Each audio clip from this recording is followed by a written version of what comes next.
Shalom, salam sejahtera bagi kita semua. Assalamualaikum warahmatullahi wabarakatuh.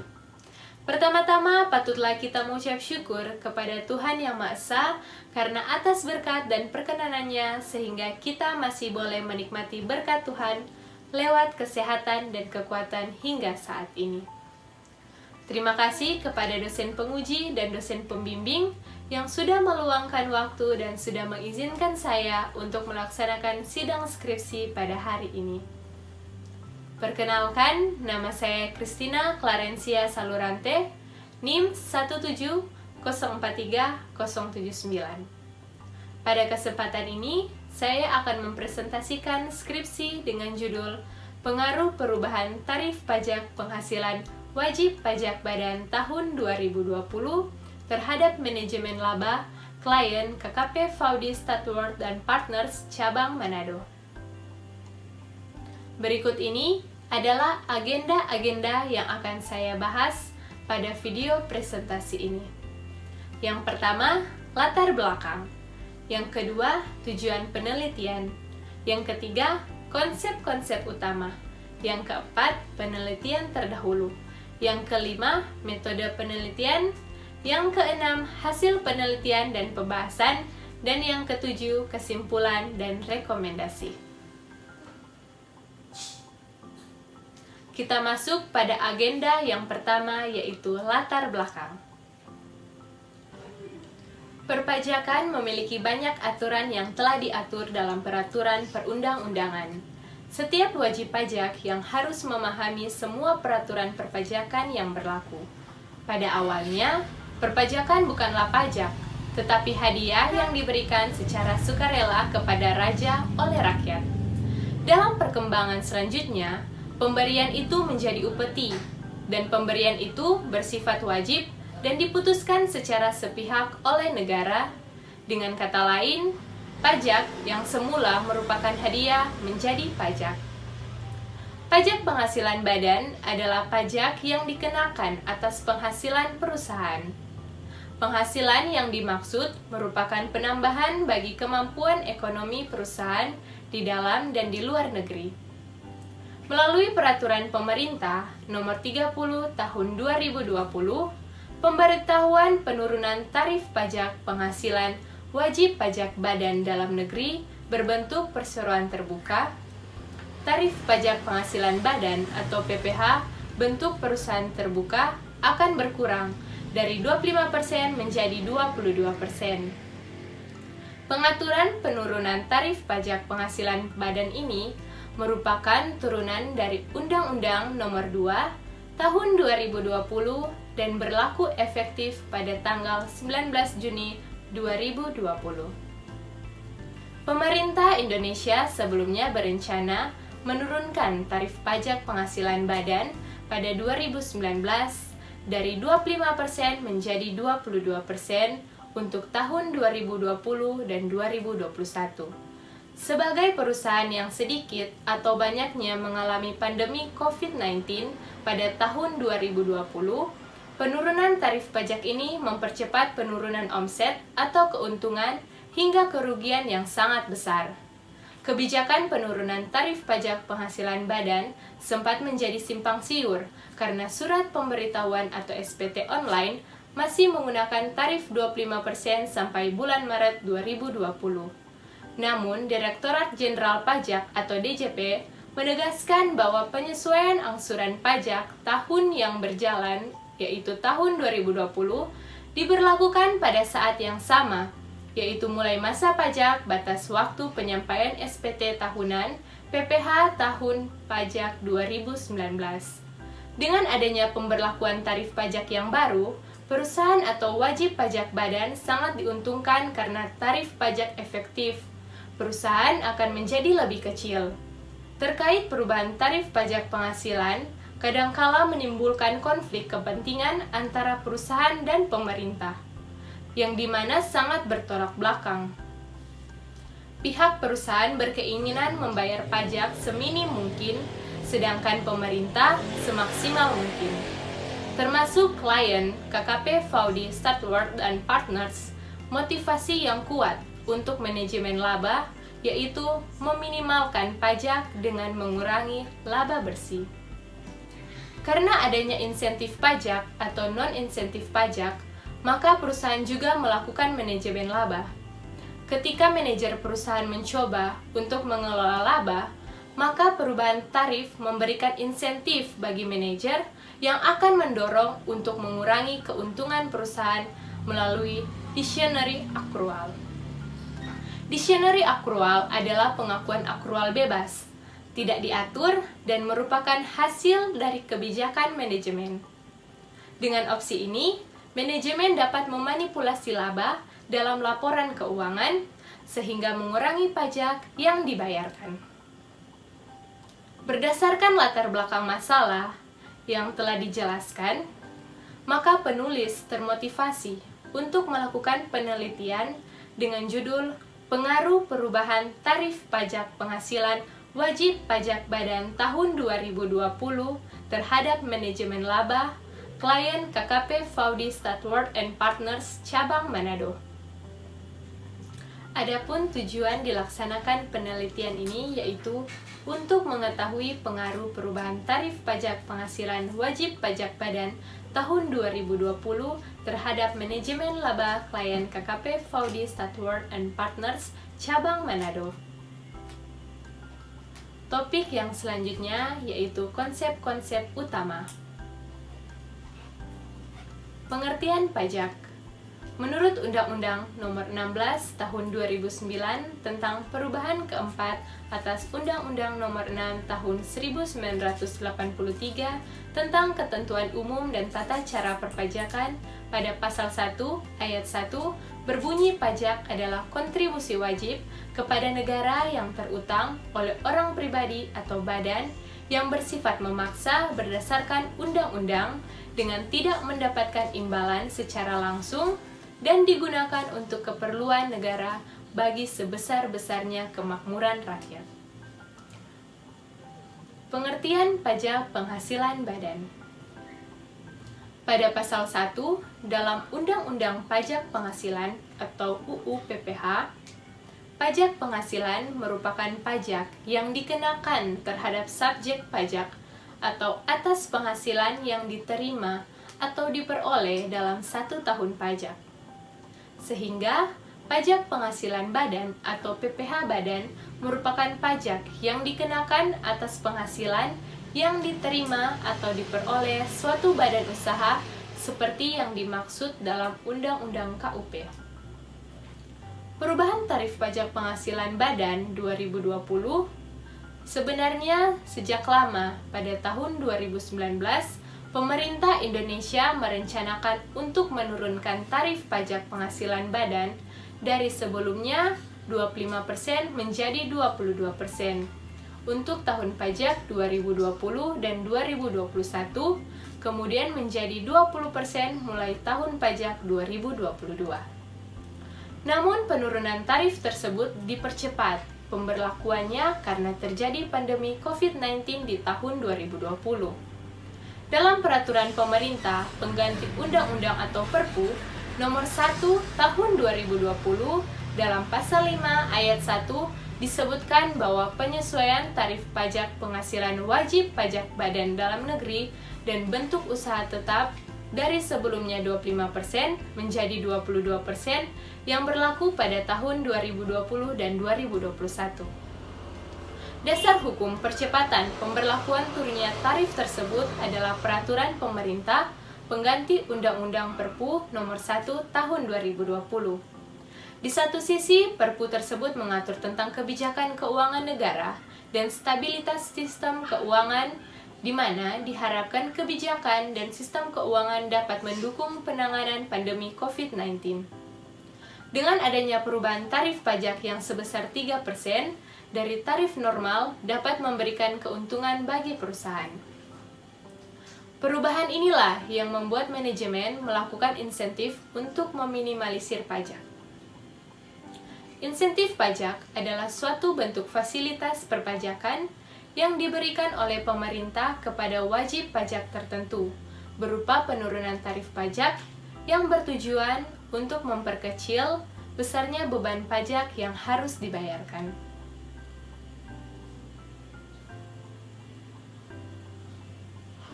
Menurut UNTAD, United Nations Conference on Trade and Development mendefinisikan insentif pajak sebagai segala bentuk insentif yang mengurangi beban pajak perusahaan dengan tujuan untuk mendorong perusahaan-perusahaan tersebut untuk berinvestasi di proyek dan sektor tertentu. Dalam insentif pajak ini, terdapat adanya pengaruh perencanaan pajak terhadap manajemen laba.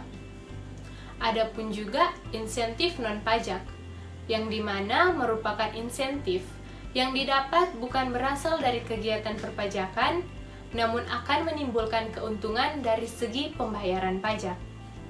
Pelaksanaan insentif ditunjukkan untuk meningkatkan kinerja perusahaan, mempertahankan reputasi perusahaan, mempertahankan stakeholder, menarik minat calon investor dan baru serta mengurangi pembayaran pajak dalam pengaruh insentif non-pajak ini. Terhadap laba, insentif non-pajak berperan aktif, antara lain yaitu sebagai tekanan pendapatan atau earning pressure yang digunakan dalam menurunkan laba, sehingga jumlah pembayaran pajak yang dibayarkan menjadi kecil. Tingkat hutang juga termasuk dalam insentif non-pajak, yang dimana besar kecil kewajiban perusahaan yang timbul dari masa lalu akan dibayarkan pada masa yang akan datang. Serta dalam pengukuran perusahaan insentif non-pajak juga sangat berpengaruh dilihat dari gambaran besar kecilnya ukuran perusahaan. Adapun juga pengertian manajemen laba menurut Fahmi dan Prayoga 2018. Manajemen laba dapat didefinisikan sebagai proses untuk mengambil langkah tertentu yang disengaja dalam batas-batas prinsip akuntansi, berterima umum untuk menghasilkan tingkat yang diinginkan dari laba yang dilaporkan.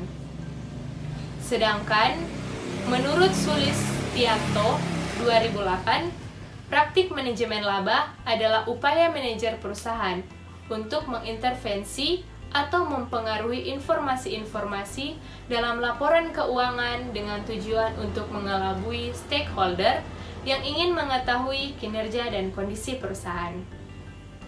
Dengan adanya penetapan tarif pajak terbaru oleh pemerintah untuk wajib pajak badan, membuat perusahaan memanfaatkan kesempatan demi keuntungan. Ketika perusahaan mendapatkan laba yang tinggi, manajemen akan berperan untuk menurunkan laba agar kewajiban dalam pembayaran pajak menjadi kecil. Topik selanjutnya yaitu penelitian terdahulu. Pada tabel di samping menuliskan atau menggambarkan penelitian yang membahas tentang pengaruh perubahan tarif pajak penghasilan badan. Berdasarkan hasil pembahasan penelitian terdahulu, terdapat persamaan antara penelitian terdahulu dengan penelitian sekarang, yaitu penelitian ini memiliki topik yang sama mengenai pengaruh perubahan tarif pajak penghasilan badan terhadap manajemen laba pada perusahaan. Melalui pedoman tersebut, penulis dapat menarik kesimpulan bahwa adanya pengaruh dalam perubahan tarif pajak penghasilan badan pada setiap objek yang diteliti. Kerangka konseptual dan hipotesis bisa dilihat pada gambar di samping.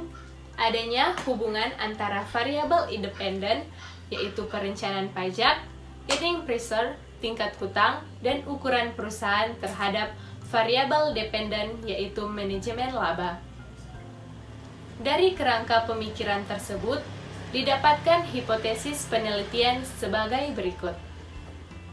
H1, manajemen laba berpengaruh pada perencanaan pajak. H2, manajemen laba berpengaruh pada earning pressure. H3, manajemen laba berpengaruh pada hutang. Dan H4, manajemen laba berpengaruh pada ukuran perusahaan. Topik yang selanjutnya yaitu metode penelitian. Dalam penelitian ini menggunakan jenis penelitian kuantitatif, yaitu yang menekankan pada pengujian teori-teori melalui pengukuran variabel penelitian dengan angka dan analisis data dengan prosedur statistik.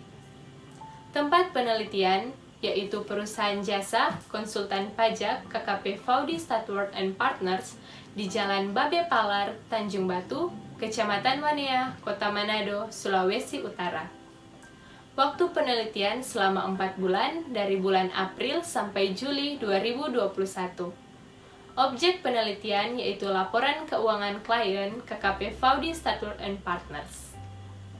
Sumber data yang digunakan dalam penelitian ini adalah data primer, yaitu data yang diperoleh langsung dari subjek penelitian. Dalam hal ini, peneliti memperoleh data atau informasi laporan keuangan secara langsung dari hasil wawancara dengan karyawan KKP Faudy. Dan data sekunder yaitu artikel dan penelitian terdahulu. Metode analisis data. Regresi linear berganda yang menggunakan statistik deskriptif yang digunakan untuk mengetahui gambaran mengenai pengaruh perubahan tarif pajak badan tahun 2020, insentif dan non-insentif pajak, serta manajemen laba pada perusahaan. Uji asumsi klasik yaitu uji normalitas bertujuan untuk menguji apakah variabel berdistribusi normal, dan uji multikoliniaritas bertujuan untuk menguji apakah adanya korelasi antara variabel bebas. Uji hipotesis yang terdiri dari uji T menunjukkan seberapa jauh pengaruh satu variabel dependen secara individual dalam menerangkan variasi variabel independen.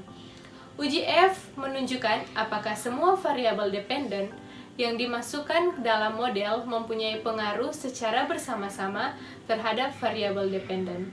Dan uji koefisien determinasi atau R2 mengukur seberapa jauh kemampuan model dalam menerangkan variasi variabel dependen. Definisi operasional menunjukkan definisi variabel yang digunakan dalam penelitian. Definisi operasional dari variabel terikat dan variabel bebas yang dijadikan indikator empiris dalam penelitian ini bisa dilihat pada tabel di samping.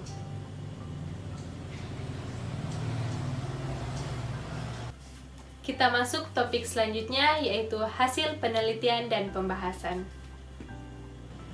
Populasi dalam penelitian ini menggunakan laporan keuangan perusahaan dagang yang menjadi klien di KKP Faudy Statuard and Partners periode 2020. Jumlah perusahaan dagang di KKP Faudy Statuard and Partners selama periode penelitian sebanyak 96 perusahaan. Dalam penentuan sampel, dari hasil proses sampling yang digunakan berdasarkan kriteria yang telah ditetapkan, dalam penelitian ini diperoleh sebanyak 32 perusahaan yang memenuhi standar dan data laporan keuangan. Proses pemilihan sampel berdasarkan kriteria yang telah ditentukan ditunjukkan pada tabel berikut.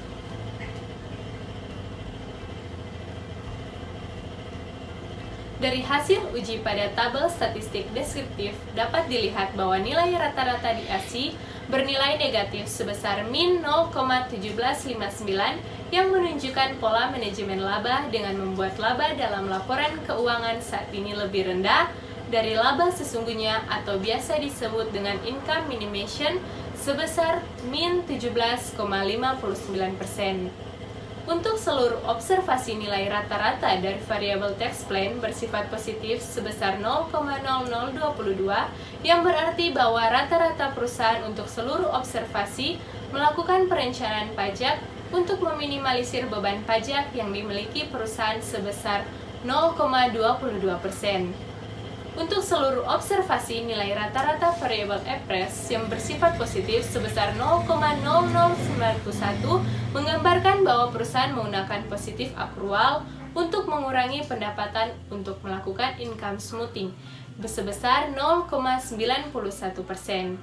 Nilai rata-rata DEF sebesar 0,1322 yang berarti bahwa adanya tingkat hutang yang cukup besar bagi perusahaan sebesar 13,22%. Sedangkan ukuran perusahaan memiliki rata-rata positif sebesar 22,3409 yang berarti perusahaan memiliki 22,34% dari total aset perusahaan. Karena semakin besar perusahaan, semakin mudah perusahaan mendapatkan pendanaan yang sebesar digunakan sebagai jaminan peminjaman kredit. Berdasarkan hasil pengujian statistik one sampel Kolmogorov-Smirnov, di samping dapat disimpulkan bahwa signifikan dengan nilai sebesar 0,200 yang artinya nilai tersebut lebih besar dari 0,05 sehingga nilai residual terdistribusi normal atau memenuhi syarat uji normalitas. Berdasarkan hasil uji multikolonialitas di samping, maka semua dilihat bahwa variabel independen untuk tolerance hanya mendekati 1, dan untuk nilai with semua variabel independen tidak lebih dari 10. Dapat ditarik kesimpulan bahwa hasil uji multikolonialitas terhadap semua variabel independen tidak terdapat gejala multikolonialitas.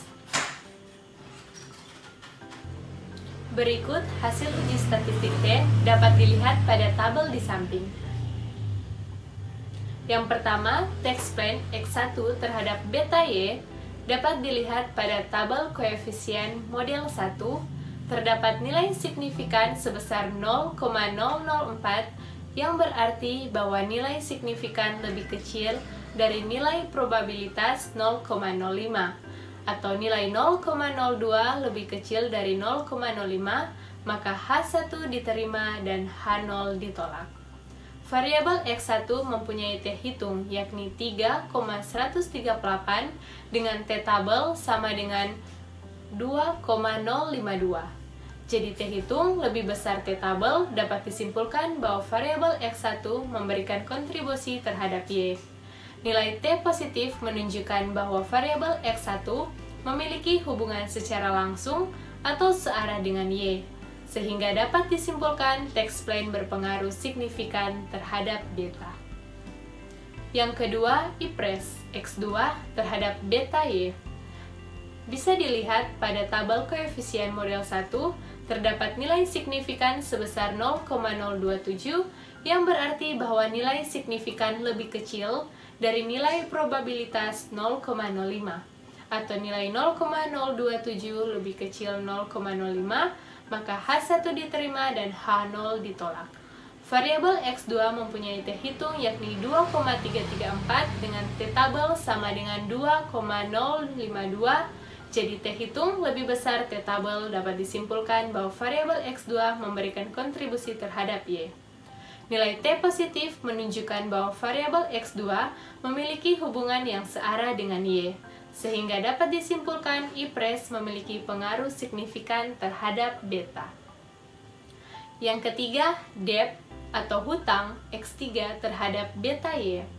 Dapat dilihat pada tabel koefisien model 1 terhadap nilai signifikan sebesar 0,178 yang berarti bahwa nilai signifikan lebih besar dari nilai probabilitas 0,05. Maka H1 ditolak dan H0 diterima. Variabel X3 mempunyai T hitung yakni min 1,384 dengan T tabel sama dengan 2,052. Jadi T hitung lebih kecil dari T tabel, dapat disimpulkan bahwa variabel X3 tidak memberikan kontribusi terhadap Y. Nilai T negatif menunjukkan bahwa variabel X3 memiliki hubungan yang berlawanan arah dengan Y, sehingga dapat disimpulkan debt tidak memiliki pengaruh signifikan terhadap beta. Yang keempat, size atau ukuran perusahaan, yaitu dengan X4 terhadap beta Y.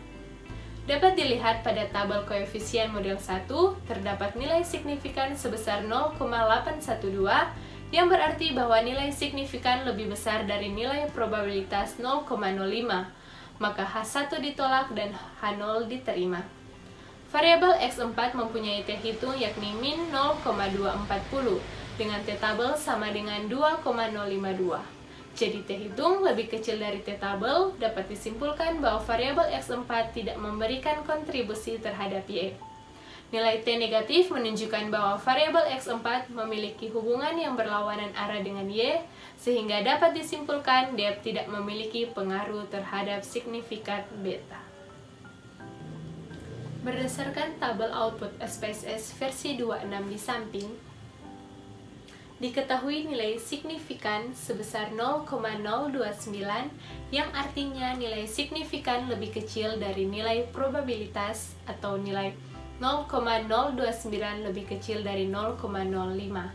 Maka sesuai dengan dasar pengambilan keputusan dalam uji F, dapat disimpulkan bahwa hipotesis diterima atau dengan kata lain, tax plan X1, IPRES X2, depth X3, dan size X4 secara simultan berpengaruh terhadap DIC. Diketahui nilai F hitung sebesar 3,190. Karena nilai F hitung 3,190 lebih besar dari F tabel 3,35, maka hipotesis diterima yang artinya tax plan X1, IPRES X2, depth X3, dan size X4 secara simultan berpengaruh terhadap DIC atau Y. Dapat dilihat pada tabel output model summary dari aplikasi SPSS 26 di samping. Didapati nilai adjust R-square sebesar 0,220 atau 22%. Hal ini menunjukkan besarnya kontribusi dari variabel yang diteliti sebesar 22%, sedangkan sisanya 78% merupakan kontribusi faktor lain yang tidak diteliti dalam penelitian ini. Jika dilihat dari tabel model summary, maka jenis hubungan antara variabel dalam penelitian ini bersifat positif, di mana saat ada kenaikan pada variabel perencanaan atau tax plan, earning pressure, tingkat hutang, dan ukuran perusahaan pada variabel manajemen laba. Berdasarkan tabel di samping, yaitu hasil regresi linier berganda, didapatkan bahwa variabel bebas memiliki nilai 0, maka nilai variabel terikat sebesar min 0,092. Untuk nilai koefisien tax plan pada variabel X1 sebesar 7,472, yang berarti bahwa setiap kenaikan tax plan satu satuan, maka variabel terikat atau variabel beta Y akan naik sebesar 7,472 dengan asumsi bahwa variabel bebas yang lain dari model regresi adalah tetap.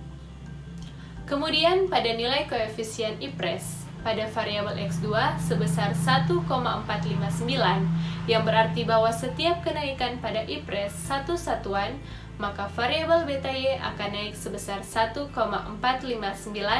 dengan asumsi bahwa variabel bebas yang lain dari model regresi adalah tetap. Nilai koefisien depth untuk variabel X3 sebesar 0,175 dengan bertanda negatif yang mengandung arti bahwa depth mempunyai hubungan yang berlawanan arah dengan resiko sistematis. Maka pada variabel beta Y akan turun sebesar 0,175 dengan asumsi bahwa variabel bebas yang lain dari model regresi adalah tetap. Dan yang terakhir pada size perusahaan, nilai koefisien 0,012 dan bertanda negatif yang berarti bahwa adanya hubungan yang berlawanan arah dengan resiko sistematis. Maka pada size pada variabel beta Y akan turun sebesar 0,012 dengan asumsi bahwa variabel bebas yang lain dari model regresi adalah tetap. Topik selanjutnya yaitu kesimpulan. Yang pertama, perencanaan pajak berpengaruh secara signifikan terhadap manajemen laba. Dapat dilihat dari angka menunjukkan 3,138. Hal ini dapat diartikan bahwa perencanaan pajak dapat menjadi prediktor manajemen laba. Yang kedua, IPRES berpengaruh secara signifikan terhadap manajemen laba. Dapat dilihat dari angka yang menunjukkan 2,334. Hal ini dapat diartikan bahwa IPRES dapat mendeteksi perusahaan melakukan manajemen laba. Yang ketiga, tingkat hutang atau debt tidak berpengaruh secara signifikan terhadap manajemen laba. Dapat dilihat dari angka menunjukkan min 1,384. Hal ini dapat diartikan bahwa tingkat hutang tidak mampu mendeteksi perusahaan melakukan manajemen laba.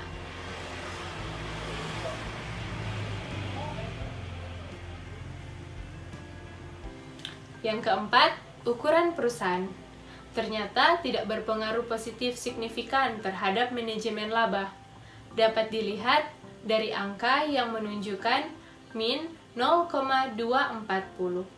Hal ini dapat diartikan bahwa ukuran perusahaan tidak menjadi prediktor dalam melakukan manajemen laba.